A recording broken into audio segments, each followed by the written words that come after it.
Welcome to the Fantasy Draft Room's first ever AMA. So thank you so much for joining in here and checking us out here today. Cody, we just watched a beautiful Thursday night game yet again. It seems like they just decide to book the best matchups you could possibly think of for Thursday nights. I mean, yeah, beautiful game is definitely an interesting way to put it. Best matchups are certainly an interesting way to put it. It is interesting that Amazon has to pump up this, hey, we built this new AI tool to build all of these matchups, to build the best algorithm of the possible matchups that could possibly be for the next season and build the scheduling out. We do it in a fraction of the time that it used to take.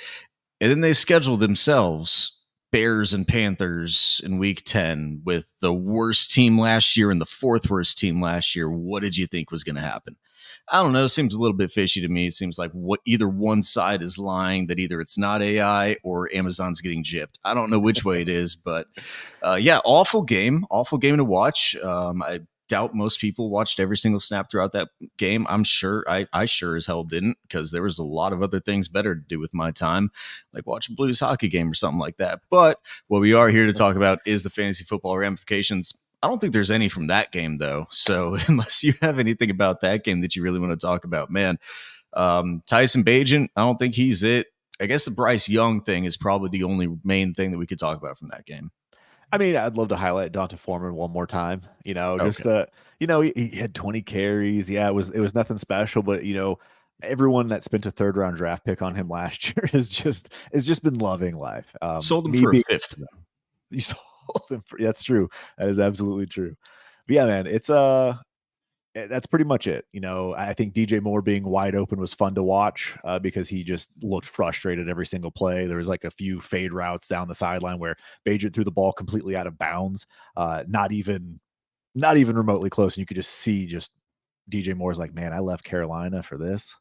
And As yep. I've been saying from day one, the man was locked up in a gulag and figured out he was still in Siberia whenever he escaped, and there was no escapes. You still have to escape from Siberia, and that is about just as hard as escaping from the gulag. So, yeah, DJ Moore, I feel sorry for you, bud. Hopefully, you get yourself a Caleb Williams next year, because the Bears just did themselves a favor by beating the Panthers. I guess that's probably one of the main takeaways in terms of future dynasty value, I guess, here. The Bears did themselves a favor by beating the Panthers, who look to be the worst team in the league. With them and the Giants going forward, I guess, is probably the best case scenario for them. Yeah, winning did help the draft capital situation out potentially. But the Bears are going to bear, just like the Browns are going to brown. Something's bound to go wrong for them. We'll see. We'll see how it plays out. Maybe they'll keep Fields and just trade all their capital, and we're all wrong about what's about to happen here, or they get Caleb. Either way, so. They need Tommy DeVito and Kyler Murray to step up their games and win some games here in the next couple of weeks. One of those may do that. One of those absolutely may do that. But yeah, I mean, there wasn't a huge fantasy impact of all those of this game. Anything you want to highlight here other than a lovely under game? No, I mean, this was an under game from start to finish. I mean, it's a Thursday night game between two incompetent quarterbacks. What more do you want? Not two incompetent quarterbacks, but two incompetent offenses. Hey, at least next week we do get Lamar and the Ravens against Burrow and Cincinnati. Like very good one. They make up for it, right? It could still be a defensive battle, but at least it'll be good football defensive battle. Yeah, like it might be a 40-point over under, but at least it's not what we watched tonight, where it's just you can't do anything to get to 40 points. At least then there's at least like something putting up against you that's stopping you from getting to 40 points, except for yourself. Yeah. It's either going to be a high scoring affair, or it's going to be one of those defensive. We're going to see Justin Tucker out there kicking 60 yarders. Like, it's going to be a low scoring, just Thursday night typical game. But either way, divisional matchup next week. That'll at least be a fun one to watch, hopefully, unlike this one. So, or most Thursday night games. But I do want to ask you a question here. We are going to do our starts and sits of the week here this week. But I'm just curious, we're over halfway through the fantasy season. It feels like it's been a totally different year for Dynasty and for fantasy football in general. There's been a lot of changes, lots of stuff going on, but genuinely curious where you're at with your biggest takeaway in 2023. What Biggest up, takeaway Ty? in terms of dynasty. Ty's in the building. Love you, Ty. Tapping in right now. But biggest takeaways in terms of dynasty, man. Like I understand that I do this, and it's a thing that I try. It's a thing that I try to fix with myself a lot of times. But man, I try to grind the edges too much, and that sounds like a good thing at times, but it also hinders me a lot at times. Where whenever we're in these leagues and you start getting to 10 plus leagues now, I think I'm in 12 dynasty leagues right now, 14 leagues overall in a year. The first thing that I want to do every single time that I wake up and check lineups is that I want to check to make sure all of my IRs are locked in and I don't have anybody violating an IR spot. And I want to make sure that I have all roster spots, all 30 to 32, whatever it is. I want to make sure I have every roster spot filled. You know what I do every single day I wake up? I do that same exact thing over and over and over again. And you know what I don't do ever? Is I don't actually go in and actually look to send out trades because I'm spending the 15 minutes that I have during my workday looking Grinding the at waiver wire. making sure that I have a freaking waiver wire Brandon Johnson picked up, or making sure that I have this Travion Williams that's never going to do anything for me. That's where I'm spending my 15 minutes per league. Like that, it's inefficient to a T. It's inefficient. So like I need to do a better job of actually prioritizing where I need to spend the times within the leagues. Then I also need to do a better job of, hey, this league, like there's two leagues that I have. I don't want to do anything with them. I look at them every single time and I'm just like, I'll talk to you later. And then it's gone on for 10 weeks now. And I need to do something about them because the trade deadline is coming up. So just being proactive with every single league and maximizing your efficiency, especially once you start to get to 5, 10, 15, 50 leagues like a freaking Scott Connor does. I don't know how you do it, man, especially on waivers. I spend 2 hours on 12 leagues. Don't know how you do it, but all power to you. I can't do it. I need to maximize my time and efficiency more within these leagues. Yeah, man. It's for me, first of all, I'm in way too many leagues. I joined way too many too much, like too fast. You talk about time in the day to like actually look at your roster, maximize it. Waivers this year has been unfortunately an absolute atrocity for myself. I have full budget in so many leagues, way too many leagues. And even just spending a few dollars here and there, I definitely needed to grind the waiver. Like I needed to flip with you. I needed to have like a little bit more of your edge grinding so that I could grind the waiver wire, maybe flip for some picks, things like that. And then I did the same exact thing. Like some of those teams where I'm just like, you know what, this one isn't the year. We'll check back in 4 weeks and just kind of see how things are. Definitely made some mistakes with some of those leagues, but in the end, I feel like that's where I do at least strive in is I can make those trades. I'll pick 15 minutes and I'll go after a trade. I may not grind my 32 deep like you do, but I'll at least go in there and make a trade so that I have the ability to improve myself for either later this year, off season, whatever direction I'm going. I've definitely picked a direction for the most part. There's a couple I still, 24 team. Sorry, Bob. That one's on me. That one's on me. Once Cousins went down, I was like, see ya. Yeah. Ty's out here. Waivers cost me. Yep. And that's Cody every Tuesday night, man. Dude, I literally there's many times that I'm up on Tuesday nights into Wednesday mornings, and those 2 a.m. waiver wire runs, I will actually wake up at 2 a.m. to check who processed on waivers. Even if I can't actually add them, even if it's not a first come, first serve, I'll still wake up at 2 a.m. just to check it, run through all of the waivers, see who I claimed, and then go back to bed. Like I'm an absolute degenerate for it. So yeah, I lose sleep, and then I even count less sleep after I finally fall asleep. It is god awful. And then sometimes I'm still up whenever it runs through. Those are even worse. That was me last year. I love one of the leagues I'm in. They actually run waivers at midnight Eastern, so like it's 9 p.m. or 10 p.m. my time, which does. I mean, it does suck because a lot of times I'm actually like not even checking till like 11 p.m. and I'm like, oh yeah, like so much for that one. But yeah, man, That's what I did last year. I grinded the edges on the waiver wire for the leagues that mattered to me, and it definitely helped out. I mean, it definitely helped out a ton being able to have those picks and things like that. Different breed. Yeah, yeah. Absolutely different Absolutely breed. is. Hey, man, whenever you're single and in your 20s, you don't really have anything else that you do. You wake up, drink coffee, drink whiskey, go to work. I mean, that's about it, man. I know we're drinking some Younglings right here on the.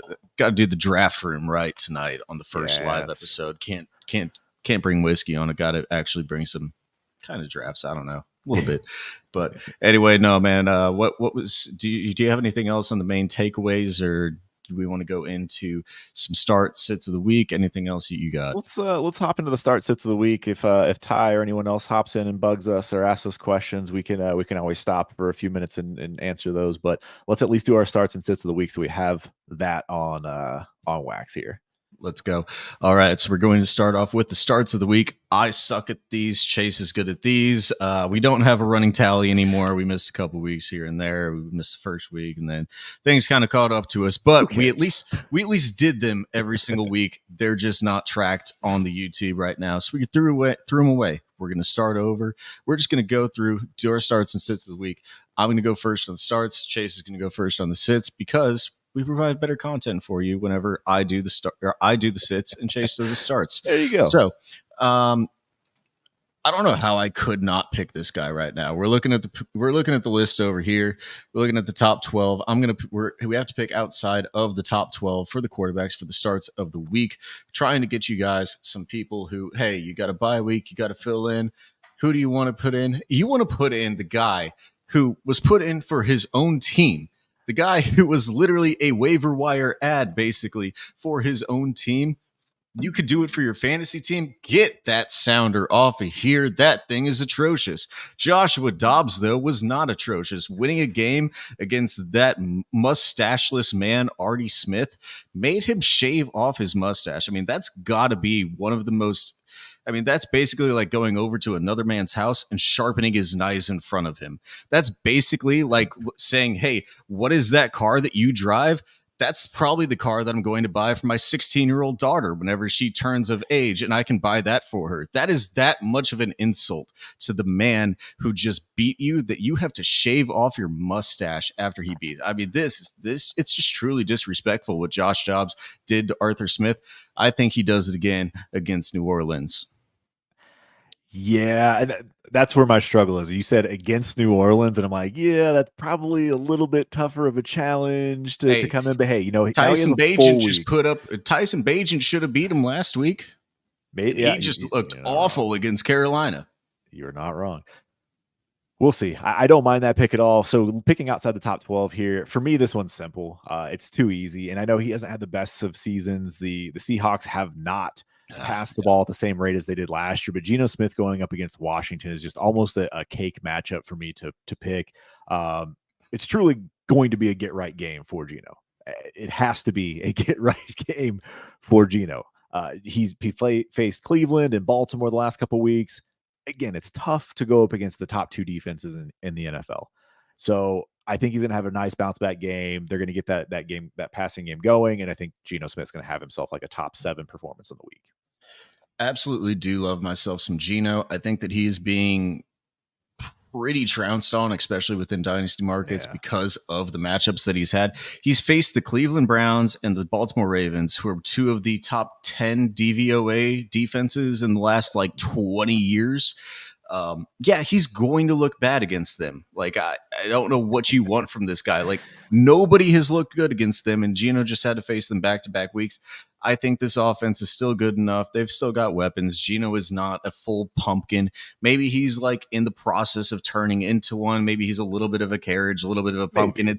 At least it's a pumpkin that's still got wheels on it, though. So, like, I think he's still got enough to churn this offense forward. So I'm not too worried about it, but we will get into the running back starts of the week. And I will tell you, this is an absolute travesty of a week for running back starts of the week. It is not great. I'm going Yeah. to start off with the FU pick, though. I'm going to start off with the mustacheless man saying, "Hey, you thought that you thought that this usage that I was giving Bijan was bad last week. Well, looky here. Whenever I don't even give him a single touch in Week 11, look at you, fantasy managers. I don't even care about my own job anymore. I only care about screwing every single fantasy manager out there over for taking Bijan Robinson at your 101 because that was the wrong pick, and you should have taken Anthony Richardson instead. Y'all messed up. And so I'm going to run out there and I'm going to throw out Tyler Algier every single play this week. So Tyler Algier is going to be my first running back start of the week. I do like that. He was definitely on my Only out of list spite. here. Yeah, he was definitely on my list here.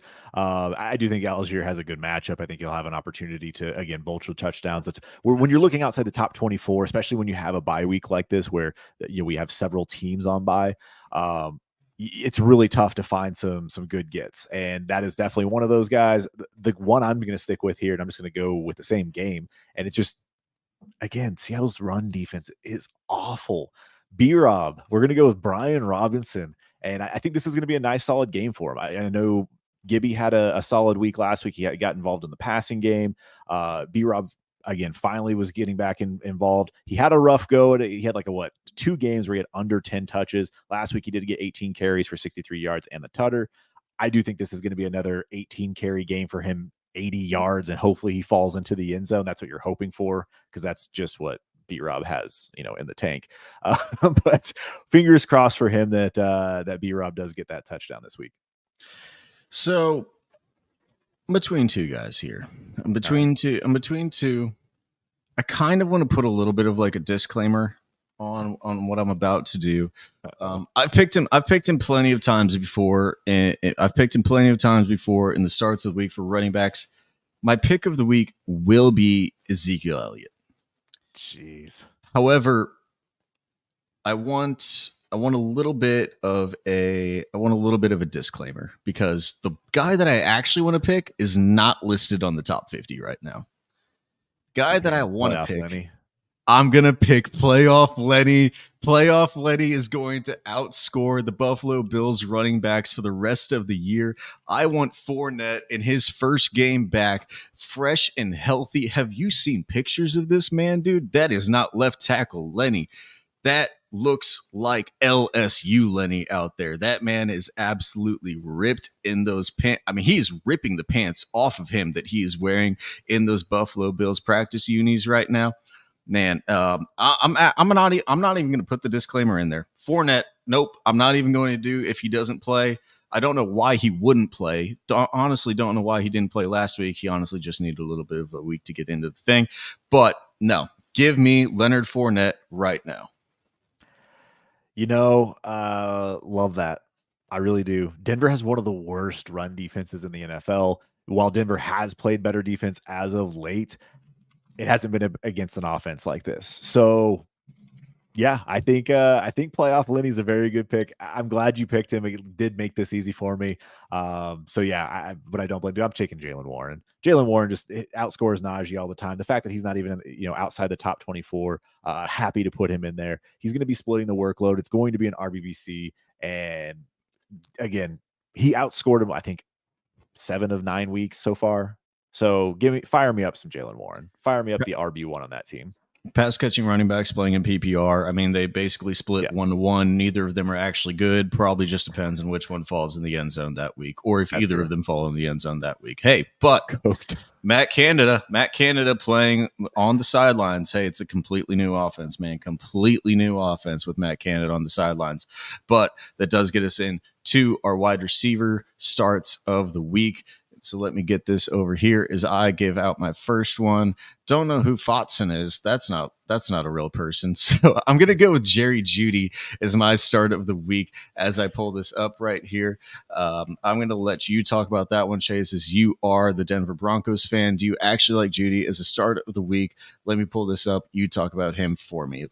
I don't think it's been as bad as everyone anticipates or makes it seem. I do think Jerry Jeudy, it's a good matchup in a way. Buffalo's been kind of banged up lately. I don't hate it. I don't love it either. I'm not going to lie to you. You're giving me Jeudy over, like you're giving me Jeudy behind Sutton. Sutton's being the 24th wide receiver. as I pulled that up right now. You're giving me it against that banged up Buffalo Bills defense. Yeah. Yeah, I I'll mean, you take it. hope he I'll take it scores. right now. You hope. I think the Broncos could beat the Bills. Whoo, I don't know what to make of Denver right now. I feel like it's It's a been a tale of bad two team. It's a stories. bad team, man. Like they've got Josh Allen YOLO balling, and that's it. That's fair. That is fair. I mean, I'm going to take the other side of the ball and just the other matchup in this. I'm going to go with Gabe Davis. He's not going to be facing Pat Surtain, so I think Gabe Davis is going to have a great opportunity to burn this secondary and get himself a nice, we'll call it a George Pickens stat line. Give him a 3 for 102 and a touchdown. Like that's kind of the game that we're going to see from Gabe Davis. As you said, YOLO ball, Josh Allen going up there. It's just that recipe. I mean, we have kind of a common theme here with this game. We got Lenny, Judy, and Gabe Davis in this one. I mean, it makes a lot of sense. It's just one's a banged up defense, one's a confused defense, and it's just a recipe for great success for fantasy. Confused is a nice word for what that Denver Broncos defense is Hey man, playing it's right been now. like I said, last couple of weeks, it's actually been pretty It's good. gotten They better. coming out of the It bye has gotten week. better. We'll see what they actually are against Buffalo, though. You did pick my Gabe Davis though. He would have been I think it was my fourth on the list that I had, so I probably wouldn't have picked him here. But Gabe Davis, I mean, look, after you just goosed everybody last week, after coming off of the 20-point performance, this is the perfect Gabe Davis. Hey, I'm put together the 20-point week, the 0-point week, and then the 20-point week back to back to back. That's Gabe Davis in a nutshell for his entire of his fantasy career. So do not hate that one whatsoever. I am going to go though with I'm going to lean into Drake London coming back off of the injury with Taylor Heineken. We're just picking same games here. I don't really love picking both Algier and London in the same matchup, but I'm going to do it. I think that this could be a little bit of a shootout there in Arizona, especially if Kyler Murray can match them step for step.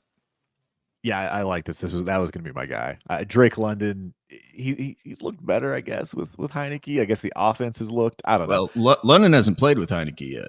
That I thought he played one game. No, you're right. No, You're absolutely London right. was out both Well, games. that's what I want to see. Then I want to see Drake London with Heineke. That's exactly it. So yeah, I love that pick. He was the next one I was going to go with. So I don't mind that one at all. I am going to go down a little bit further here on the board.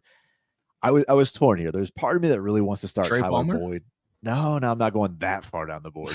Uh, but Tyler Boyd against Houston seems kind of like a good one with T. Higgins, struggling with his injury, most likely going to be out. But I'm actually just going to go with the wide receiver one on his own team, and that's going to be Jacoby Myers.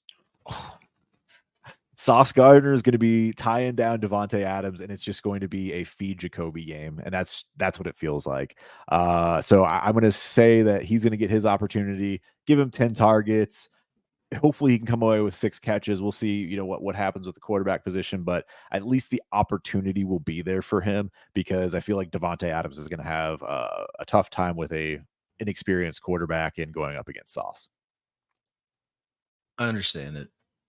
I don't like Yeah, it. I don't like it at all, but I do know. understand it. Again, picking outside the top 24. That's the goal here. And look, he's been the wide receiver one for this team for like what 6 weeks straight now. That's what it feels Like like. it's been bad, man. It's been bad for Devontae Adams. I don't know whether it's just because of the quarterback play that he's had, the change of the quarterback between Jimmy Garoppolo and Ended O'Connell with just last week, but and then Brian Hoyer in there for a week as well. Like that's what got everybody else fired in that building. But hey, vibes are good. Devontae Adams feels like he's having a good time. I think as long as this team's winning, we're going to keep vibes high. I just don't know if they keep winning. How do the vibes go the rest of the season? Hey, Could be a little bit of a short high that this team is riding on right now. So hopefully they keep winning for the sake of Jacobs, Devontae Adams, and Jacoby Myers, and everybody else that you're trying. There is nobody else that you're trying to start in this offense. But let's get into the tight end starts of the week. And there I am going to go over. I'm going to actually go pretty deep on this one, but this is a defense that just got absolutely torched during their matchup with CJ Stroud and the Houston Texans, they just let up 100 yards plus to Dalton Schultz. I'm going to go with Chigiozem Okonkwo, where Treylon Burks does not look like he's going to be playing in this matchup. Kyle Phillips and Nick Westbrook-Akeen are your only two other wide receivers. I think Chig could be that guy against Tampa Bay for a young Will Levis. Give me a Chigozonkwe Okonkwo to be my start of the week at tight end. Yeah. Again, you're looking at matchups here. We're looking at that opportunity. There's a few that are down there on that board that stand out. Chiggy was one of them. I mean, gosh, tight end in general this year has just been wild. So there's a large party that wants to just go right back to the Atlanta well and just take Jonnu Smith. And I think that's just what I'm going to do, man. I can't stop. I can't quit him. I just can't quit him, man. Neither could Arthur Smith. Exactly. I think that's exactly it. Like it's his long lost brother, and for whatever reason, he's just going to keep feeding Jonnu Smith, and Kyle Pitts will just be I don't know. I want to call it an afterthought, but Jonnu does something, and it just rubs Arthur Smith the right way. And I'm just going to keep banking on that and get himself another 6 targets, get some 5 catches. We'll see what kind of production comes from that, though. Honestly, I kind of think that it is like, hey, this guy isn't supposed to do anything. If I scheme him up and he scores the touchdown, it's going to look really good on me because he was definitely not supposed to do anything. Whenever I scheme up Daryl Hodge to be the main wide receiver of my offense, nobody's going to see it coming. Whenever I put Cordero Patterson in as a joker and then don't play him for the first 6 weeks of the season, oh, boy, am I smart. I think it's just mind game. Like he's just mind gaming himself right out of an NFL job. That's kind of what it feels. However, they keep winning though. Like that's. However, like they haven't though. They've lost back-to-back weeks against 2 backup quarterbacks. Like you can't. They also have a backup quarterback, and I'm with you. Like I'm not against you on this one. Like I don't want to see Arthur Smith there. I don't want to see this, but like I actually do think that Arthur Smith is a good offensive coordinator. Like I actually do. Offensive coordinator, yeah. Offensive coordinator, exactly. Like I think that I have gotten. I listen to a lot of podcast content, and I've gotten so goddamn tired of people complaining about this Arthur Smith offense and why they won't give their weapons the ball. You have stop trying to pinhole people into using assets that you want to see in a different role because you're a fantasy football player. Like I'm so sick and tired of seeing this. Yeah, I'm about done with it. I'm about to the point of like how I block every single ad that comes through on X and I mute every single one. And even though it doesn't do anything in the broad scheme of things, it makes me feel a little bit better. I'm about to start actually blocking content that just shits on the Atlanta Falcons and how they use their weapons, because it is the most after 8 weeks, it is the most tired narrative that I've heard the entire season, and I'm tired of talking about it. So let's just move on from this. Let's get to sits of the week, man. Yeah, as you pull that up here, I mean, I just want to kind of touch on that. Yeah, it's frustrating to hear people because like in the offseason, we talk about it all the time. Like we sit there and we think about what an offense is going to look like, or we think about how a player is going to fit into an offense. Like we talk about JSN, just using him as an example. We knew he was the wide receiver 3 on his own team. We knew that the production wasn't going to be there. We knew Arthur Smith was going to run the ball in a committee approach. We knew Bijan was going to be used as a Ferrari. We knew these things. We knew that Desmond Ridder sucked. Like we knew it. But yet when we see it, for whatever reason, our brains is like, not ours, but like people's brains just immediately like, oh, this is so bad. Like, I can't believe they're doing this. Why don't they throw the ball more? It's like, don't you know like what this is? I saw a little Canadian for Ty. Don't you know? Yeah, man. Like it's just freaking wild. Like the reaction we have to the things that we absolutely expect. And I don't know, man. It's frustrating. It's super frustrating. Why do we put JSN at 1 whenever we know that he'll be devalued by the end of the season whenever he's the wide receiver 3 on the team? Like why do we do it? Why do we put QJ, the wide receiver 2, over over Jordan Addison whenever we know Jordan Addison is probably going to be with Kirk Cousins and he's probably going to be a 100+ target guy compared to Quentin Johnston that has to outduel both Mike Williams, who unfortunately got hurt and he still couldn't step up into that role, and Keenan Allen as well, and Josh Palmer. Like Like, what are we doing here? Just look for honestly, just look for opportunity over talent. It's a completely flip flop game compared to what we were playing 3 years ago to what we're playing now, but it is legitimately just opportunity over talent at this point. I mean, and I am curious. Just as we're talking about it, might as well just go down this rabbit hole. Um, Is that a flaw in how we rank players? Like, at what point? At what point do we like? We obviously have to rank them for talent as you go through the draft process, right? Like, where you think that, like, how good you think the player actually is. And yes, we could say JSN is the most talented wide receiver that in the pre-draft process. But at what point do we pivot? Do you immediately, as soon as it's drafted, like we should have known Devon A. Chain would have been over, a Kendre Miller or a Zach Charbonnet, given the situations. Like, do we flip it immediately or do we ride that talent? Because I think that's the thing is you sit there and evaluate what we've just seen in the college football season. You see all of the pre-draft process, the combine, and like January through April, and we have our ranking at that point. And then all of a sudden, one day, one night, it changes everything for everybody. And so should we be weighing that draft landing spot? I mean, I think it has value, but how much? Like, I mean, people would have thought you were crazy to put Addison over JSN. Puka Nakua over JSN. Like, literally that. Like, that one, there's no way that you could have actually But projected that he steps into that type of role. But like, yeah, honestly, Zay you're looking at it. Flowers, putting him Yeah. up there, at least in the same conversation, but it was like, oh, Zay Flowers, no But way. he was just the last one that you had to take. He was just a throwaway at the back end of it. No, but like, so I think that the evaluation literally comes down to, am I building a freaking NFL team, or am I building a freaking fantasy team? Like, that's at the end of the day, that's what it comes down to. And am I building a dynasty team, or am I building an NFL team? Why am I scouting talent as a dynasty manager right now? Because whenever I'm playing in a week to week, month to month game, why the fuck am I scouting talent? I don't give a fuck about what your talent is and what your future role might be 3 years from now. We're not playing dynasty anymore. We're not playing, I'm going to let this guy grow on my bench and develop and accumulate this value that he's going to have 3 years from now. That game doesn't exist anymore. Why are we still playing that way? Why are we still drafting that way then? Like, just take the guy that's going to give you the immediate value bump and that you can actually flip if you're playing in a market that's active.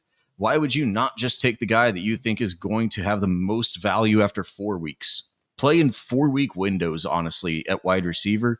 If you want to play in if you want to play in 2 year windows at quarterback, I fully get that, because I don't think anybody can actually project what the quarterback production is going to be, but I can project what running back and what wide receiver talent is going to be over 4 weeks. Tight end as well. I don't think you can actually do that. I think it's a full crapshoot. We didn't think after 4 weeks, Dalton Kincaid was absolutely dead. Sam Laporta was the new hotness. One Dawson Knox injury, and Dalton Kincaid is the tight end one again. Like that one, like, I don't think we can actually do It's that one at tight opportunity there end for and sure. quarterback. Wide receiver and running back, though, I really think we can do that. There's going to be misses, obviously, like the Tank Bigsby's of the world, where, hey, you think the Tank Bigsby's going to get this like just Kendre. ground and pound work, and it just turns into ETN. Like, you're going to miss like that. And you're going to miss on, like, Quentin Johnson should be the 3, and then Josh Palmer comes in, he's the 3 from day one. Like, you're going to miss, but like, at least if you're evaluating what your possible production role is, I think that that's a much better way than just saying, oh, this guy's just such a pure prospect, and then banking on his true talent to outperform NFL talent and his coaches and his situation to eventually outperform everything compared to what he actually is as a player. I don't care what you are as a player. There's so many other factors that contribute to what your actual production is on the field. I don't even care about what you are as a prospect hardly ever anymore. Yeah, I mean, and it's nice to know who's talented and who's not. Like, who's an unknown name from a small school and has the opportunity to, be something if they land in the right situation, a la Puka. Michael Wilson was a big one that had the opportunity, or is getting some opportunity. But it's, again, these are like fourth round, third round type draft picks, fourth rounds, or undrafted even in a lot of cases. But like Kendre Miller, like, we knew that they spent a bunch of money on Jamal Williams right after he just had a big season. And we just assumed, or people just assumed, that like Kendre was going to just take over for Jamal at Those some first point. 3 weeks, though, those first 3 weeks, he was gonna supplant himself as one of the guys. And I And get honestly, I QJ. could get behind that, but Yeah. as soon as you see that he has the preseason injury, why are you still banking on that? Because if he doesn't have any preseason of training with the team, how is he going to go in as a rook and go in week one and start for this team? It was never going to happen as soon as he had any type of injury. I think when you look at all of those guys, QJ, Kendre, anyone that had like had a obstacle ahead of them, you immediately JSN even like you immediately have to say, Jameson okay, Williams last year. but like what is it going to take for this to happen? And like what are the likely outcomes? Because the likely outcomes are that they're either, if they get hurt, that's a wrap. They're already buried in the depth chart and now someone's injured. So that's a negative. You still have to outperform the player ahead of you or the contract, ahead of you. I know QJ is one that was brought up and it's like, we knew Keenan was the one. We knew Mike Williams was the two. Best case scenario for him is he's JSN, so he's the three on his own team. Best case scenario, but they did just draft a third round wide receiver in Josh Palmer, who had a very good year last year, stepped up and played very well in lieu of Mike Williams for what he was. But we're kind of going down that rabbit hole. But it's just one of those things. Like as we do evaluate, I think that's something that I am going to do differently. Is thinking of Devon Achane or Achan. Keep calling him Achane. A chain. It's A chain. I know, as our resident A&M guy. But you see the opportunity. It's 31-year-old running back, injury prone. Jeff Wilson, meh. Like he's only valid to the 49ers and to anyone that has a 49er system. So Miami. But like you should have seen the fact that he was going to have an opportunity to get there. Cheap running backs, use draft capital on him. Should have seen that. Should have taken him over Kendre 10 out of 10 times. Didn't happen. But yeah, it's something I'm taking into account for a lot more just because of the trade value I'll have. Because of his BMI. Because of his BMI. Yeah. It's an insane game that we play, man. Insane game that we play. And it has changed so much. I think the biggest thing is it's changed so much over the last 2 years to where it is it's literally, like I've said, I've talked about this one a lot. It's not dynasty anymore. It's truly like a franchise mode. As I like to coin it, it's a franchise mode game, man. Like it's not trying to build a dynasty and let these players produce and gain this value and gain this dynasty that you're going to win with for the next 5 years. That doesn't exist. Most leagues don't even last that long. So go win it while you can. Get the guys that are going to produce now. Flip the assets that you can. Come on. Yep. Love it, man. So took us a little off track there. Let's get into the sits of the week here. As Cody mentioned, I'm a lot better at the starts than the sits, and vice versa. He's a lot better than the sits than the starts. So I get the honor of going first. Again, we're picking inside the top 12 at quarterback and tight end, and inside the top 24. Just looking for those, names that are probably going to have clunkers. And I'm going to start off with a hot name here at quarterback. It's purely the matchup. It's a division matchup at that. And you have the best defense in the league. I'm going to sit Lamar. Like I don't want if you have him, you have to start him. Like there is that caveat always. But like if you have Lamar, you don't feel great about going up against Cleveland this week. It could be a very defensive battle, field position game. How many field goals can we kick? It just does not feel like a very good Lamar scoring 4 touchdowns game. The only thing that I'll say for Lamar is they've been in such blowouts recently that he hasn't had to do anything throwing the football, and he hasn't rushed in touchdowns because Gus Edwards has taken 5 of them, I think, over the last 2 weeks. Gus Bus, baby. Good old Gus Bus. Mrs. Frizzle's Gus Bus is absolutely rolling right now. Yeah, it hurts. It hurts Lamar Jackson, but I think that this could be a little bit of a closer game to where it could be, like you actually have to throw for 250 yards this game, Lamar, instead of your 150 while rushing for 500 yards and holding the other team to 150 total yards. That's kind of what they've had over the past 2 weeks. So yeah, I do understand it for Lamar. They're facing, again, the Browns defense. Myles Garrett is one of the best defenses in the league. This AFC North is absolutely atrocious for these defenses and the offensive schemes. I wouldn't do it, but I also wouldn't do what I'm about to suggest, and that is going to be taking Jared Goff against the Los Angeles Chargers. That's a good matchup. It is a good matchup, but man, I feel like every time we take these Los Angeles Chargers and we think it's going to be a good matchup and we think it's going to be one of these high-powered offensive games, We get a game that's like the Jets and the Chargers last week, where it's just, hey, neither of our offensive lines can protect, and we're just going to take the defensive lines and sack you 8 times a game. And Jared Goff without pressure, I think, is very, very good. Jared Goff with pressure, I have a lot of concerns with. And if Joey Bosa plays like he was playing again Yeah. against the New York Jets offensive line, which is very suspect compared to the Detroit Lions offensive line. That is two completely different things. But I'm hoping that this Los Angeles Chargers defensive line can get enough pressure on Jared Goff to disrupt him in this game.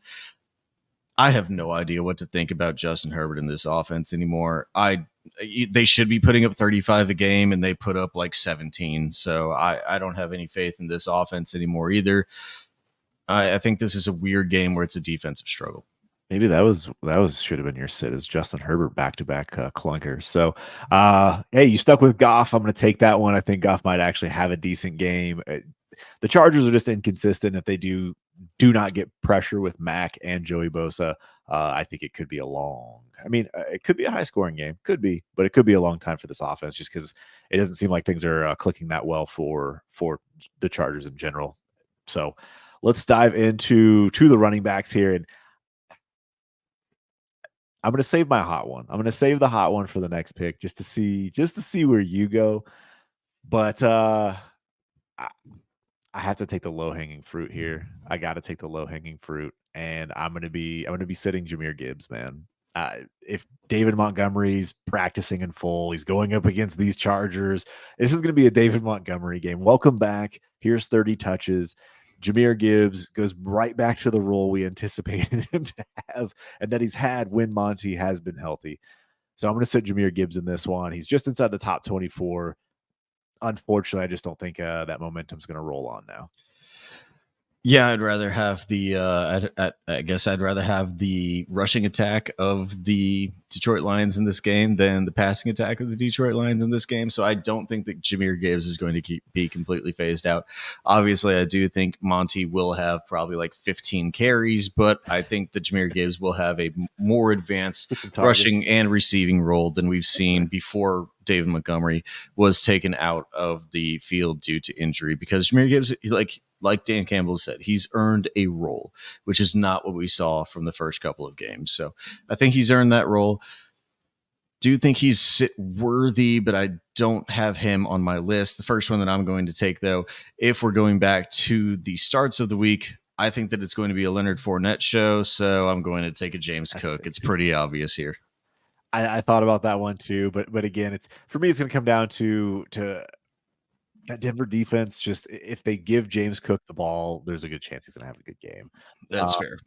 So I just want to see it. I want to see a 20+ Leonard Fournette like a 20+ Leonard Fournette touch game. Like I really want to see that. Watch him go for like 200 and just he's so fresh. He's so fresh compared to everybody else. I mean, that's not wrong. I mean, rusty might be another word for it, but like he is going to be fresh for sure. At running back, I would rather take no carries for the first 9 weeks of the season than just have no carries. Yeah, that is fair. That is fair. I don't mind it. I get it. We've both been off of this bandwagon. We've never been on the bandwagon. So like that one a lot. And I'm not gonna go as hot takey as I thought I was going to, but I'm just gonna roll with it, man. Tony Pollard. Just not it, dude.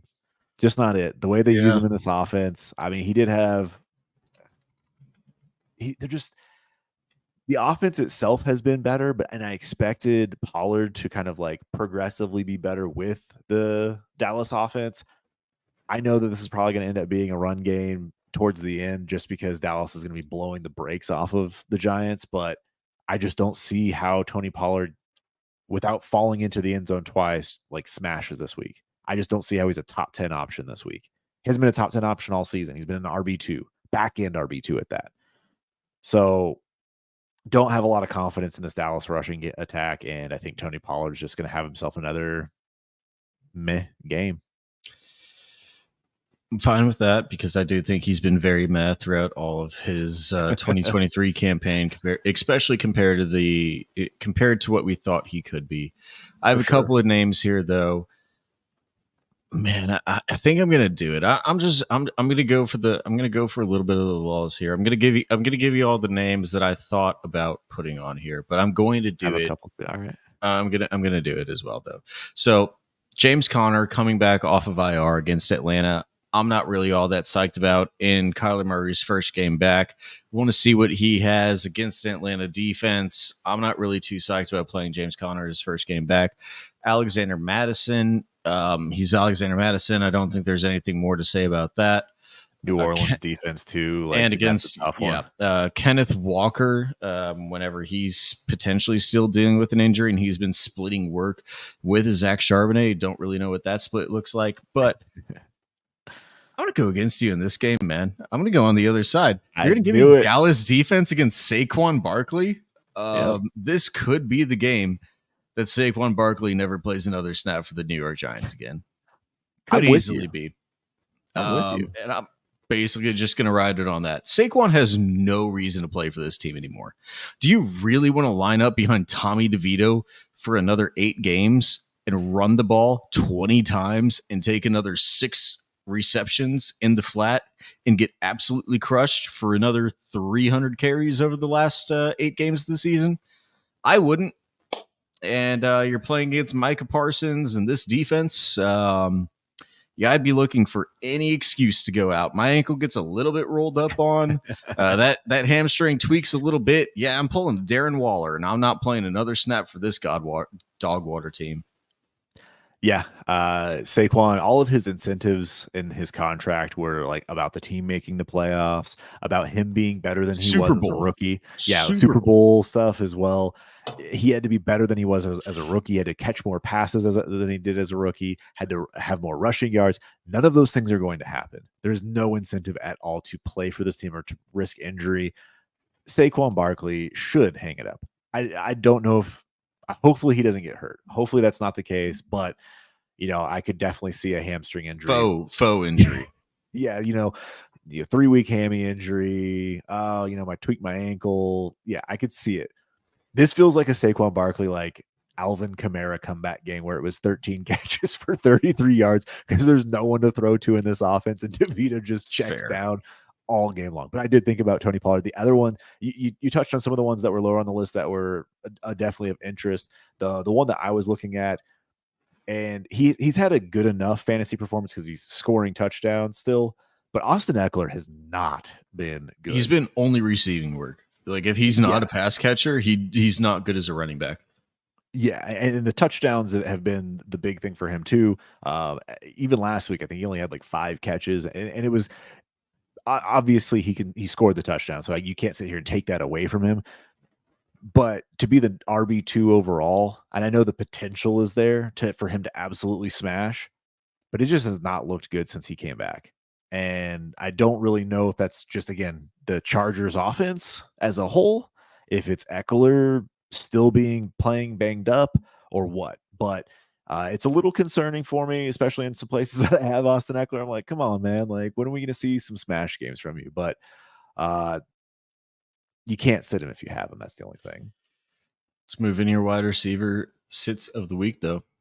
Yeah, absolutely. So as we dive into wide receiver here, there's a few up top that I do want to we'll talk about here in a little bit. For me, I'm going to start down low. I have to start down low, and I know it's low hanging fruit again, but Calvin Ridley, man, I just don't know what's happening. I don't know what's happening with Calvin Ridley. I I think he's talented. He looks good. He hasn't looked bad. I really don't know what's going on there because he still has some highlight catches. He had 10 targets last week. It just didn't go for a touchdowns, but he did get have 6 catches. But before that, I mean, he was in. It almost feels like the doghouse. He had like 4 targets, 1 catch for 5 yards, 8 targets, 4 for 30. The offense hasn't been as productive as we had hoped. So I'm just going to go with Calvin Ridley here.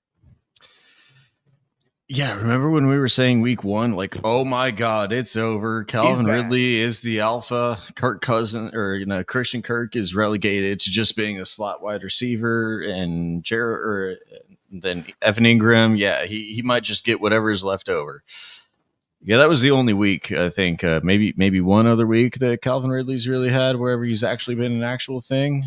Pretty interesting that it's literally not happened at all outside of that. So yeah, who knows? I mean, honestly, I think a lot of it has to do with Zay Flowers. I mean, you look at his route participation whenever not Zay Flowers, but Zay Jones is and is not on the field. Calvin Ridley's lining up and he's basically just running go routes to the outside every single time and out routes. And Trevor Lawrence isn't really good at throwing those, it seems like, or at least he's not good at throwing those to Calvin Ridley. So he's not being used in a way that a predominant alpha wide receiver one should ever be used.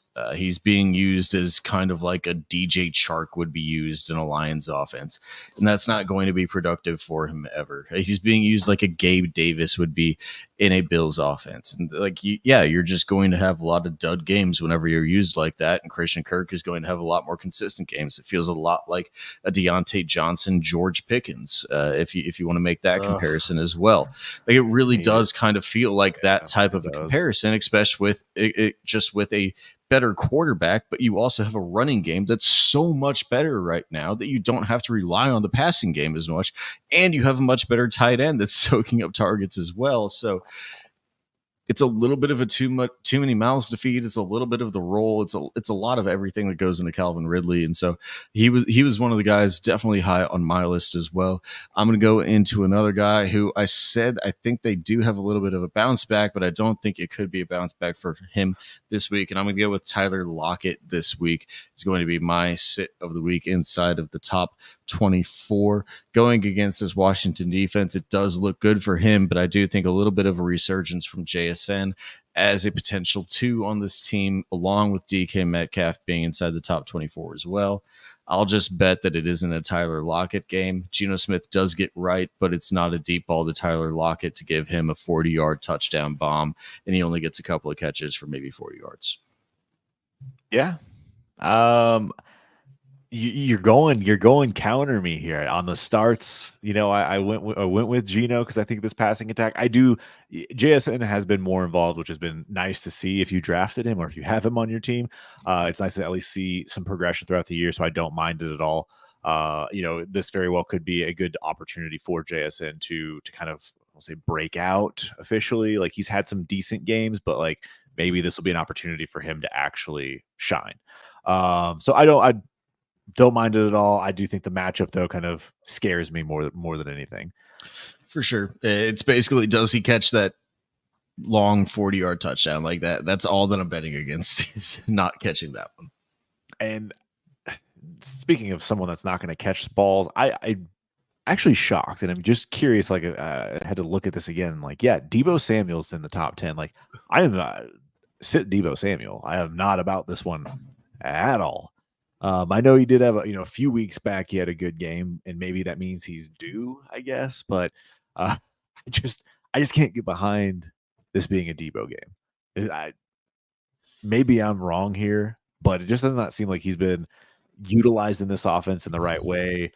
Doesn't seem like he's even a top 2 option. It's like he's like the 2-3 depending on the game. It's Ayuk and then Kittle and then Deebo for the most part. I mean, he's certainly the 2 wide receiver. I think he's the. I would rather say that he's the 3 wide receiver behind Ayuk and CMC, and then Kittle is the 4 whenever they're all healthy. Okay. That's kind of where I would go. But I agree with you that putting him in the top 10 off of an injury in his first game back. I mean, like you have Brandon Ayuk and Deebo Samuel 6 and 9. Like is Brock Purdy going to throw for 400 yards this game? I had to throw this one up real quick. Yep. Pretty good one there, Ty. I mean, they all are the guys that we're probably starting right now. Like this is kind of the conundrum of what we're trying to do with the sits of the week, trying to pick inside the top 24 or inside the top 12. These are the guys that you're going to have to try to make the decision on. But man, I don't understand it. Just like you, he was definitely high on my list. I didn't think you would take him, possibly just because he was in the top 10. But Debo Samuel inside the top 10 feels like an absolutely wrong ranking compared with all of these guys from ESPN. Don't want to talk bad on them, but Bowen, Clay, Crawford, like all these guys that are actually putting these rankings out. Don't know how you're getting Debo Samuel into the top 10. Anyway, let's go back. I think ESPN has some more layoffs in the works. Yeah, maybe. We got we got a couple more here, couple more picks to go through. I'm gonna lean back into my resentment of my own teams every single time that I am a I fan of teams. I love to be a love it. pessimistic fan. I love to be a hater, and so whenever you're telling me, hey, there were three receiving options better than the wide receiver one, quote unquote, of the Texans last week, whenever CJ Stroud was throwing for 475 yards, whatever it was, Nico Collins was left for dead. Maybe it was because they were looking at him as the wide receiver one on the team, but I'm going to lean back into it. You're going to give me Nico Collins against the Cincinnati Bengals, a very good coach defense against Lou Amaruno. I do think that they will key in on Nico Collins still being the one of the team. Tried to let Tank Dell, Noah Brown, Dalton Schultz beat us, kind of like the Tampa Bay Buccaneers did. We're going to lock down Nico Collins, and we're going to try to let the rest of the defense pick off the scraps. Nico Collins is going to be a sit of the week for me. Honestly, I almost picked CJ Stroud as a sit of the week too, after what that defense just did to Josh Allen and the Buffalo Bills. Can't blame you at all. I really can't. He was definitely on the short list here, so I like the pick. Um, Not you nailed it. I don't really have anything else to add to that one, so I'm just going to dive here into the tight ends and kind of wrap this thing out of here. There's a few names that kind of popped up. There's some ones that I wanted to pick just because it feels like one of those games where it's just they're ranked high, so they're going to suck. But I'm going to go with David Njoku. Let's not forget Baltimore's defense has been very good as of late. I'm just kind of anticipating he's going to get targets. He's going to get like 6 targets, but maybe 4 catches, 40 yards, and that might be enough for you. That might excite you. Like, but that's I think is best case scenario. I just don't expect a very high scoring game. I don't expect a touchdown out of Njoku, and he's one of the, I don't know. I just feel like it's just one of those games that he's just gonna suck. 4 catches for 40 yards. You put a touchdown on the end of that. That turns me 6-12 pretty quick, bud. That's why I But said best case scenario is 4 for 40. I'm not sitting here saying that's going to be the I'm actual just thing. saying a tight end. Tight end, two tight ends. You put a touchdown Yeah, on the end of that. That that's turns me fair. 6-12 pretty quick. But David Njoku was actually one of the ones that was on my short list. This But guy. I'm going to go with one of the teams that you picked here for your wide receivers sits of the week. I'm just going to go into it. It's just going to be the San Francisco 49ers. It's George Kittle. This man either busts or he scores 3 touchdowns and 200 yards in a single game. I'm just going to bet that this one is not a George Kittle game. It's a blocking George Kittle game for me, especially against the Jacksonville Jaguars defense. That's pretty good. I expect this one to be a little bit tighter. Keep him in line blocking, a little bit more chippy matchup. I think that this is one that George Kittle could have a little bit more of a dud week than maybe a Deebo Samuel could, because if he shows up, probably both of them don't do well. So I'm just going to put this one against you. Yeah, I mean, with Kittle, from what we've seen over the past couple of games with them, it seems like they're actually integrating him into the offense a bit more.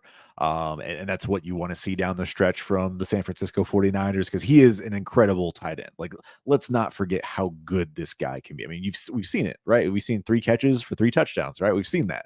We've also seen him be able to garner like 7 targets. Last week, or last time he played, he had 11 targets, 9 catches, 150 yards. And like those games are possible.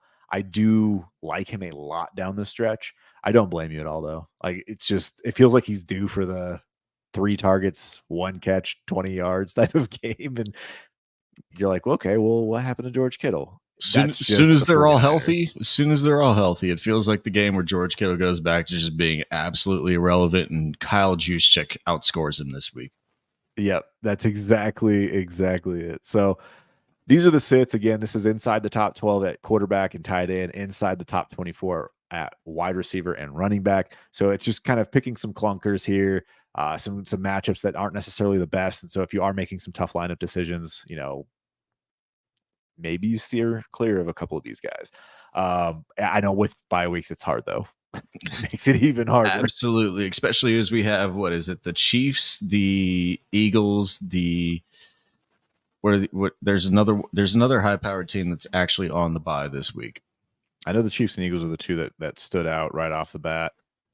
And while we're looking this up, if anyone in chat has any questions here, we'll to wrap things up. If you have questions on your rosters, trades, anything like that, let us know. Drop them down there. We'll bring them up on the screen, talk it out. And Chiefs, Rams, Dolphins, Eagles, all on bye in week 10. There you go. That is a brutal week. That is. And especially whenever you don't have Khalil Herbert actually getting activated off of IR, whenever you thought you had him activated off of IR, and then Deonta Foreman scores a touchdown that you should have had if you're Khalil Herbert. No, you don't get to do that. No. Yes, I do, man. That third, all those thirds from that got me Foreman last year, man. It's just feels so good. Oh, you want to talk about our neglected HVV teams? I mean, we can, Ty. You really want us to do this? I mean, why do you got to bring this one up? Why don't you have us talk about Royal Rumble, Ty? Why don't you talk about the two top teams in Rumble? Why don't we do that? You got to kick us while we're down in HVV. Is that what we're trying to do here? At least Ty in there is on his is probably in the top two on his own side after he switched sides. No, so on there too. All right. Let me go. I'll actually throw this one up. I'll throw this one up right here. Let me throw this one up. While you're doing that, we need to go into a different different mode. There we go. That'll work. That'll work. While you're doing that here, we got your boy B Bake. He's got a 3% chance to make the playoffs this year, which means he has a better chance than Amazon's algorithm scheduling a good football game. Oh, yeah, that is a. I mean, they hit that 3% next week, but outside of that, it's a bunch of woofers on Thursday night. I do know which team he's talking about, and that team has probably less than a 3% chance of making the playoffs. Unfortunately, at this point, it might be mathematically eliminated. Honestly. Yeah, man, Ty, you got some teams. You got top scoring Rumble. You got a solid multiverse team. Yeah, you got some squads that can win some Heisman leagues. Coming for that belt back there, aren't you? Forgot we had a banner. Forgot we had a banner up here. All right, so here we go. Oh, picked up some Matt Barkley. Let's go. Teddy Bridgewater, Josh Dobbs, Will Levis, Deshaun Watson. And then on IR, we got a full IR of 5 people. Ooh, Daniel Jones, Khalil Herbert, who should not be on IR, who should be scoring me points this week and probably should have scored me about 20 points in HVV this week. Unfortunately, Russell Gage, Justin Jefferson, and Mike Williams. Why do you have Russell Gage even rostered?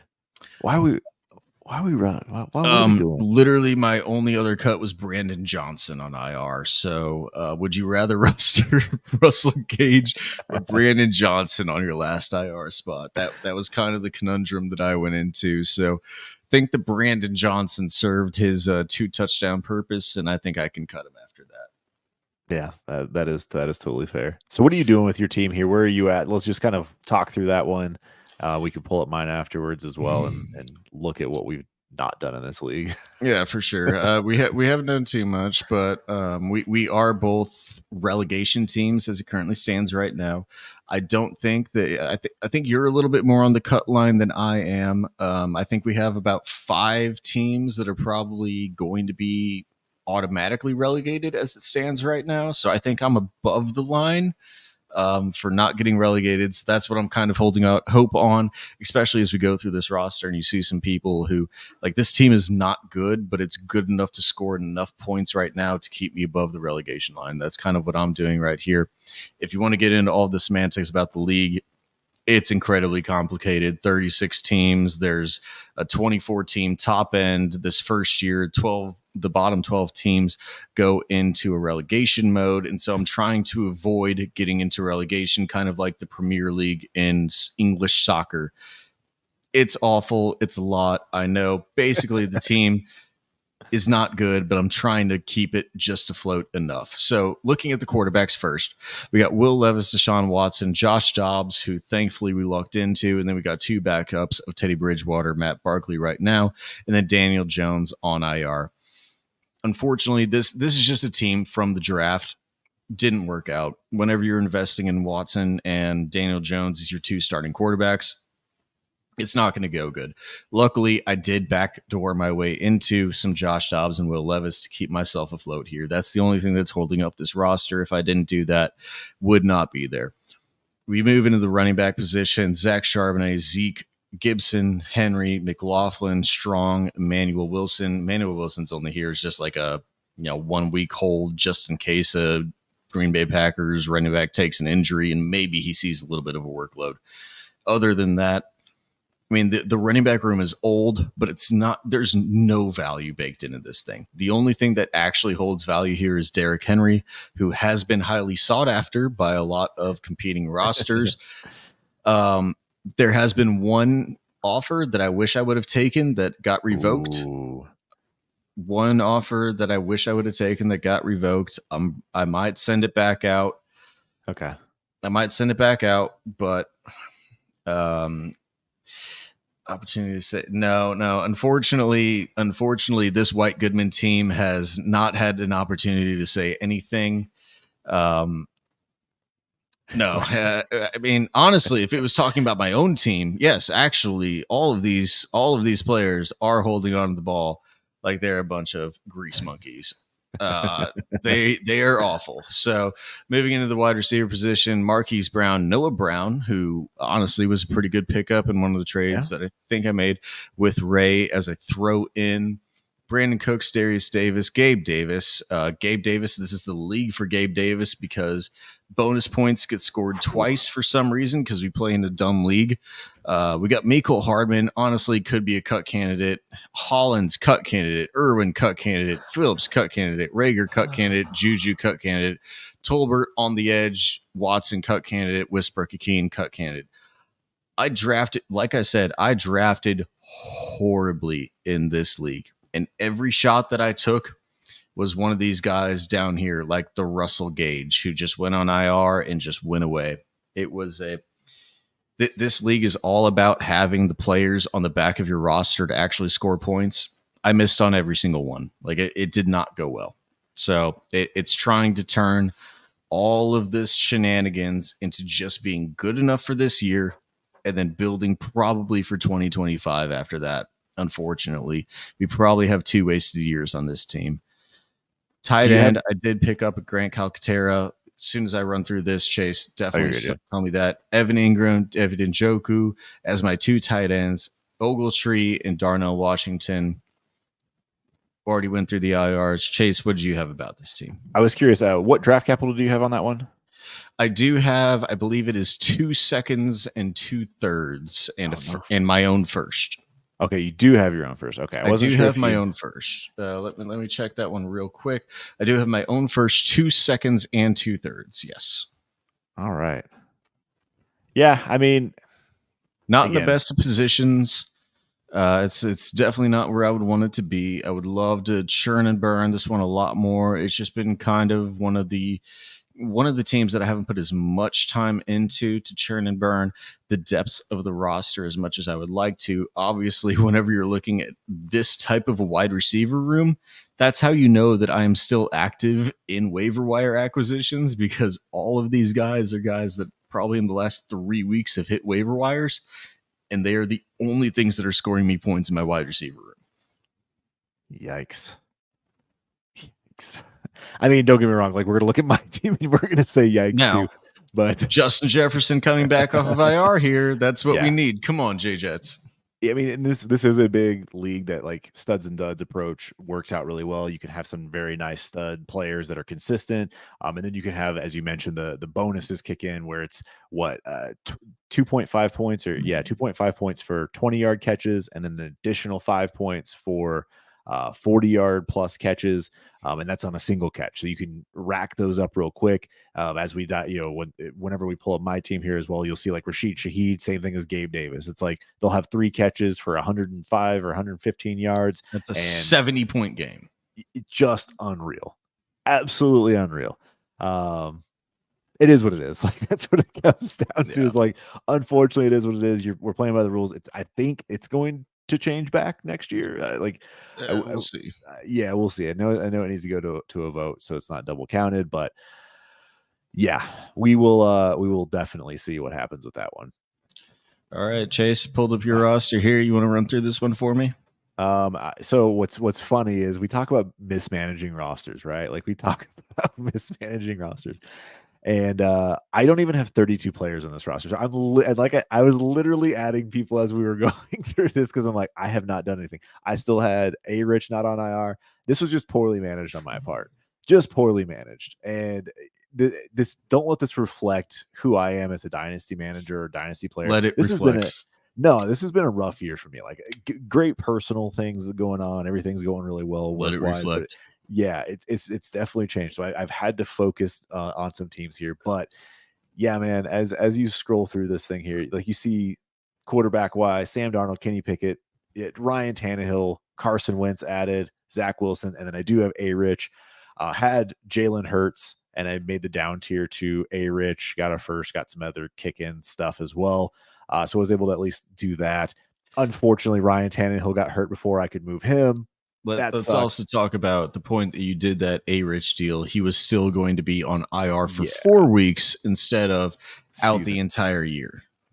Yep. Timing could not have been worse. Timing couldn't have been worse. I probably could have squeezed an extra second out of it at least.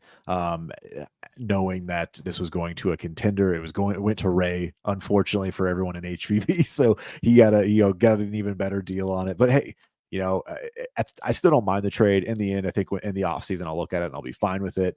But yeah, like I got a bunch of rental quarterbacks here. Wilson, Wentz, Tannehill. Unfortunately, I just need to wait for him to have a job.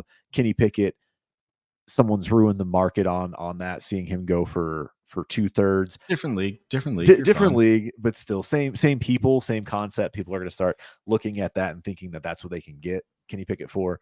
So yeah, again, draft gone wrong. I had Jalen Hurts. I had some players. I anticipated things kind of working out a little bit better in my favor, and it just hasn't. I will say this running back room that you're about to get into, good God. Jay Rich's running back room might be better than yours, and that's saying something. I went 0 RB. Sorry, I went literally, I'm pretty sure I had 1 or 2 running backs out of the draft. I mean, I guess what we can see here. Yeah, those are all. I had Chuba Hubbard was trade. Amir was just added. Deion Jackson was just added. Craig Reynolds was added. I think I drafted Cordero Patterson and Ramondre. I think that's it. Maybe Chris Rodriguez as well. In the auction, those are the only 3 I came out of it with, and I went heavy 0 RB with the anticipation of finding some running backs on the waivers.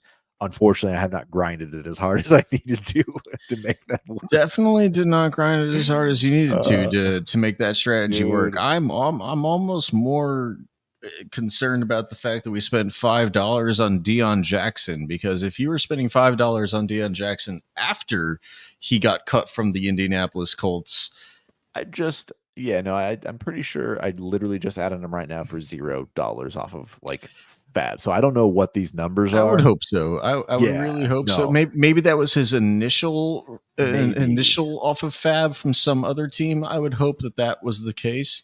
Because I did not bid on Carson Wentz either. I did not bid on Zach Wilson. So okay. So we're having a little bit of a glitch in the system with the MFL. That's perfectly fine. Let's just not trust the acquired on the far side. But get into the I mean, you do have the Ramondre. Ramondre is literally your only running back that matters, right? And in all honesty, I'm looking to move him. He needs to get off the roster. Have zero business being there. Needs to go to a contender. Go to a team that's actually looking to compete. Because I don't need the points.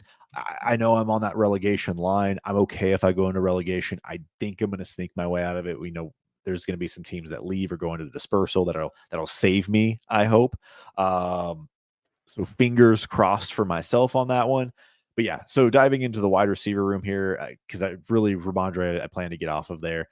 Jamal Agnew was just picked up, but I have Brandon Ayuk, Calvin Austin purely for the deep threat ability of just catch one ball for me. Tyler Boyd, he in years past, he's always had like a game or two with a 50-yard touchdown. So just playing the best ball darts. Josh Downs, unfortunately for him, he's been banged up, had a good connection. He's had some good games flashed, but he can't stay healthy. Christian Kirk, Darnell Mooney, Rashid Shaheed's been a monster in this format. He's like, honestly, I think he's like earned himself an extra round of draft value simply because of the scoring in this. I did trade for JSN, and then Juju and Christian Watson. Things just didn't go well. Like we expected Juju to be better in that offense. Unfortunately, the offense sucks and Juju has sucked. He's kind of, I don't say he's come back and had some resurgence, but he's caught footballs at least in the past couple games. So there's that. Christian Watson can't stay healthy. It's just it's a mess. You can Yeah, see this being I decent. I could see it being decent. The thing that I'll argue to you, Yeah, especially so as we know it, as we know what the scoring is now, for as we sure. know what the scoring is now, you're saying that like they could catch a ball and go for a long way. How many of these guys are slot receivers, Chase? A lot of them And what do slot receivers not do? catch the ball and go a long ways. Yeah, typically they don't do that. So I would just say if we are moving this I'm team with you. forward, I'm as we're with moving you. this team forward, probably want to start moving off of a lot of those. So, and you're absolutely right. So, but again, when I drafted them, and yes, big plays were, I wasn't expecting everything to be double counted. Calvin Austin was like, when I look at those guys, it's like, all right, just give me one play. Rashid Shaheed, Yeah, I mean one play. that's like Wandale, waiver wire ad type for sure. guys. Wandale was going to be more of a like, hopefully he gets 8 targets for, give me the 8 targets, 6 receptions for 40 yards. Give me the points. And if he happens to break one to the house, great. Christian Watson, same kind of concept. Juju, I tried to balance out floor play with the ceiling and, When we found swing out and a this league miss. is only ceiling, one we Yeah. didn't Oh, get the for sure. we didn't get the right guys, and this league is only ceiling. Especially once we figured out what the actual scoring was. Cody Logic on point. I love to see it, Ty. Yeah, dude. There's definitely some adjustments that need to be made. I'm going to see what happens here in this offseason if it does get revoted, but I do need to reconstruct regardless, based on what I have on this roster. If I can actually make some moves here to improve the roster going forward, we'll just dive into tight ends here, and then we can touch on the draft capital. But Dallas Goddard, Juwan Johnson, David Njoku, Josh Oliver was just a guy, Tanyan just a guy, Mitchell Cox just a guy. Went in the end, all tight ends are just guys. I shouldn't have invested in the tight end position. I think that's the big thing that anyone that invested in tight end swung and missed. I don't have a lot of shares of Dallas Goddard. And so this was a portfolio play for me. And I think I portfolio played some of these guys a little too much in this league where I didn't have a lot of exposure to them. And I'm like, you know what? I want to get myself some Dallas Goddard just in case I'm wrong. I want to go out there and grab myself some David Njoku. I only got a few of him. So I ended up doing some things that I probably shouldn't have done in the startup. And now I'm paying for it. I'm paying for it big time. We are paying for it. Luckily, you'll probably be able to put Dallas Goddard on the IR here within the next day Thankfully. or two. However, Mitchell Wilcox, yeah, that is one of those that probably should have been off your roster week one. I just And added him right now. Chase, Hey like man, I'm just throwing bodies on the roster Drew's, go get Drew's sample. There I were don't think three. Drew Sample's even available at this point, man. There were three. Okay, there's got to be something better though. Three tight ends on Cincinnati scored in the top 17 of tight end He producers was last not one of week, them. and he didn't catch a I single know. ball, and I don't think he logged a single snap. He's So due. He's due. that's Yeah. not it. That is legitimately not it. I mean, like, seriously, we're looking at like, I guess Trent Sherfield, Sterling I'd Shepard. literally anybody with a name Yep. over the tight end four for the Bengals. Yes. That is fair. I was just throwing bodies on the roster, so I'd have 32 players on the roster. But yeah, you're not wrong. Again, this was not even probably. This is by far my poorest managed team of anything in my portfolio. Let's go to the Unfortunately, let's go to the draft capital then. Let's go there. Let's see. Oh, if I can. Not clicked. proposed trade. Yeah, so I do You got have two. you got 2 first, 2 seconds. You're actually doing better than me. Yeah, I got two first, 2 seconds. I like one of those seconds where it's an early one. I think Evans will be an early one. I think mine will be an early one.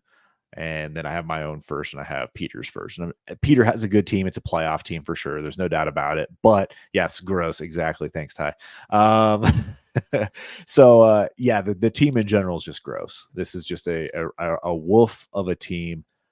I do have a belt on the wall, so like I know I can manage some dynasty rosters, and I'm going to keep holding. I got a few more weeks to hold this over everybody's head until I get my second belt.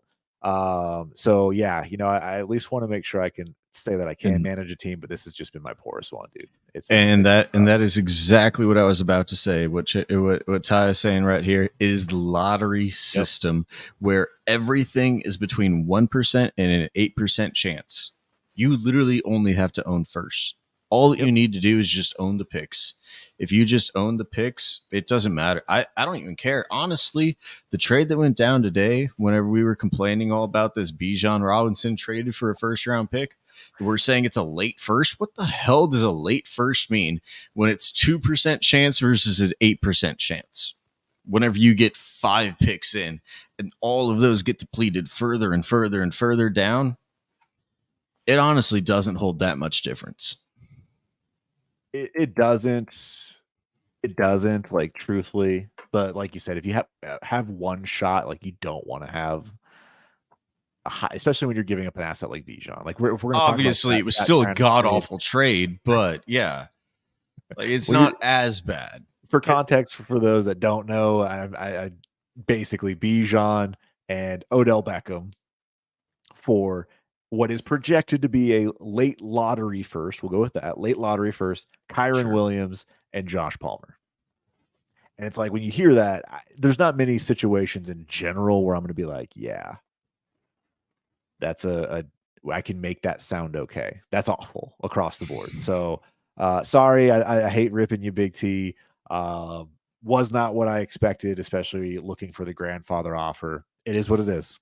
It is what it is. Is what it is. The offer was sent out. Offer was taken. Can't do anything about it now. It was offered in good faith, accepted in good faith. Can't do anything about it now. But hope that Arthur Smith keeps denying Bijan Robinson the ability to actually play running back. And if that happens, hey, it's a good trade then. Yeah. Yep. I'll take that too. So yeah, there's our lovely HVV rosters. Thanks for making us do that one, Ty. Love you. Appreciate you. No, that And was fun. hopefully we get a little bit more time to actually dive through all of those. I do have a couple more rosters that do take Same. priority this season, like our Royal Rumble teams. If you want to break down those are much prettier. So maybe we'll do those next week. We'll break down the pretty teams instead of the god awful teams. But anyway, no, I think this is about all that we have for the all that we have for the show tonight. I definitely have to run here in about 2 minutes.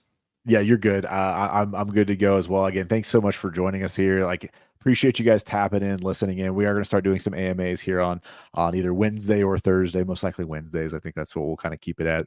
But just to engage, if you have questions, comments, things like that, again, hit us up in chat, hit us up on X at Trophy Chase TFDR, at Cody Smith TFDR as well on X. And then, of course, you know where to find us in the Discord, destinationdevi.com. You got to tap in. You got to be part of it. It's hands down the best place to be if you want to improve your dynasty game. Access to Scott, Ray, Jay Rich, all the content creators, us, everybody at Destination Devi. So anything else you want to touch on before we go? I don't have anything else, but we're going to go big screen right here. Oh, shit. No, shouldn't have done that. We're way too big. Anyway, no, we'll jump on out of here. Good doing the show with you like this. Yeah. For big screen or small screen, whatever it is. Good doing the show. Got starts of the week, sits of the week, dynasty rosters, some trade theory, everything that you want, no matter what it is. Good times. Talk about fantasy football, man. Yep. Bake, you're not wrong. At least you're not the Carolina Panthers. So that is the good thing that I can put my head down on tonight. Yep. Again, hey, thanks all for tapping in, and we'll catch you on the next one.